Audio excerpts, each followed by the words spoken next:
Good afternoon. You know, there are moments in this life, and I mean this literally, when the pure, unadulterated evil is unleashed on this world. The people of Israel lived through one such moment this weekend. The bloody hands of the terrorist organization Hamas, a group whose stated purpose for being is to kill Jews. This was an act of sheer evil. More than 1,000 civilians slaughtered, not just killed, slaughtered in Israel. Among them, at least 14 American citizens killed. Parents butchered using their bodies to try to protect their children. Stomach-turning reports of babies being killed. Entire families slain. Young people massacred while attending a musical festival to celebrate peace. Women raped, assaulted, paraded as trophies. Families hid their fear for hours and hours, desperately trying to keep their children quiet to avoid drawing attention. And thousands of wounded, alive but carrying with them the bullet holes and the shrapnel wounds and the memory of what they endured. You all know these traumas never go away. There's still so many families desperately waiting to hear the fate of their loved ones, not knowing if they're alive or dead or hostages. Infants in their mother's arms, grandparents in wheelchairs, Holocaust survivors abducted and held hostage. Hostages whom Hamas has now threatened to execute in violation of every code of human morality. It's abhorrent. The brutality of Hamas, these bloodthirstiness brings to mind the worst rampages of ISIS. This is terrorism. But sadly, for the Jewish people, it's not new. This attack has brought to the surface painful memories and the scars left by a millennia of anti-Semitism and genocide of the Jewish people. So in this moment, we must be crystal clear. We stand with Israel. We stand with Israel. And we will make sure Israel has what it needs to take care of its citizens, defend itself, and respond to this attack. There's no justification for terrorism. There's no excuse. Hamas does not stand for the Palestinian people's right to dignity and self-determination. Its stated purpose is the annihilation of the State of Israel and the murder of Jewish people. They use Palestinian civilians as human shields. Hamas offers nothing but terror and bloodshed with no regard to who pays the price. The loss of innocent life is heartbreaking. Like every nation in the world, Israel has the right to respond, indeed has a duty to respond to these vicious attacks. I just got off the phone with a third call with Prime Minister Netanyahu, and I told him the United States experience what Israel is experiencing, our response would be swift, decisive, and overwhelming. We also discussed how democracies like Israel and the United States are stronger and more secure when we act according to the rule of law. Terrorists purposely target civilians, kill them. We uphold the laws of war, the law of war. It matters. There's a difference. Today, Americans across the country are praying for all those families that have been ripped apart. A lot of us know how it feels. It leaves a black hole in your chest when you lose family. Feeling like you're being sucked in. The anger, the pain, the sense of hopelessness. This is what they mean by a human tragedy, an atrocity on an appalling scale. We're going to continue to stand united, supporting the people of Israel who are suffering unspeakable losses and opposing the hatred and violence of terrorism.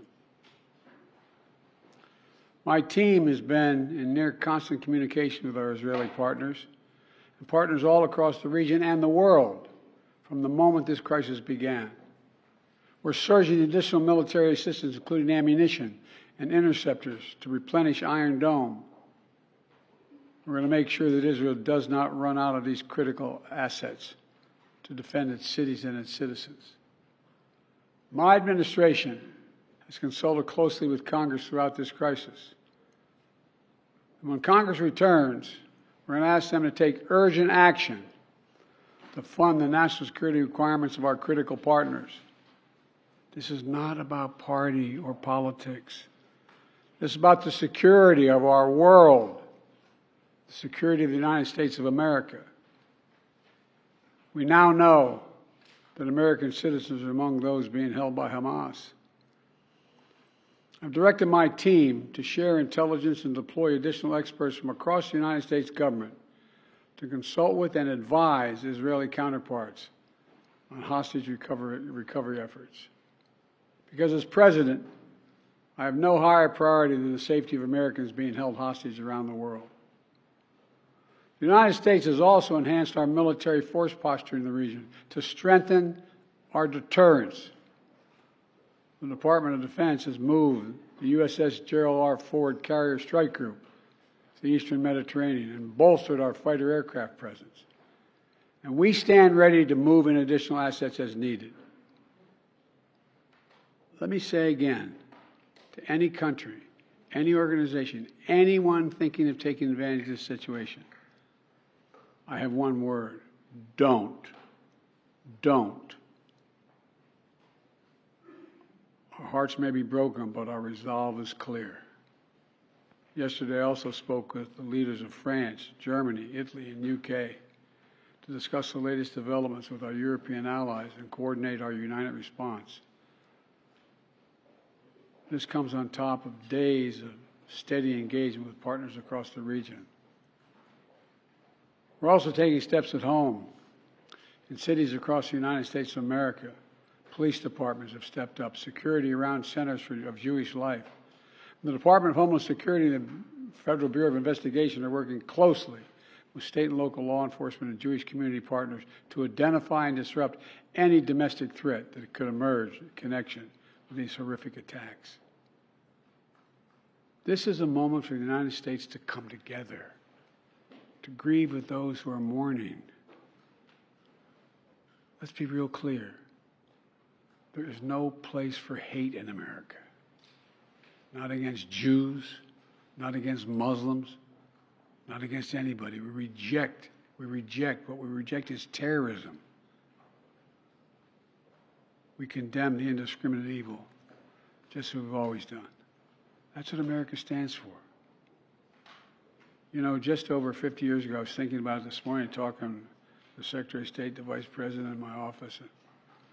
Over 50 years ago, as a young senator, I visited Israel for the first time as a newly elected senator.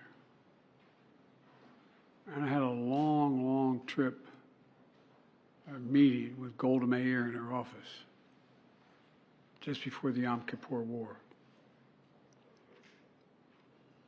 And I guess she could see the consternation on my face as she described what was being faced. They were facing. We walked outside in that sort of hallway outside her office to have some photos. She looked at me all of a sudden and said, "Would you like to have a photograph?" And so I got up and followed her out. We were standing there silent, looking at the press. She could tell, I guess, I was concerned. She leaned over and whispered to me, she said, "Don't worry, Senator Biden. We have a secret rep in here in Israel." My word is what she said.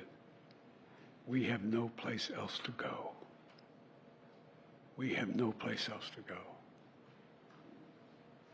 For 75 years, Israel has stood as the ultimate guarantor of the security of Jewish people around the world, so that the atrocities of the past could never happen again.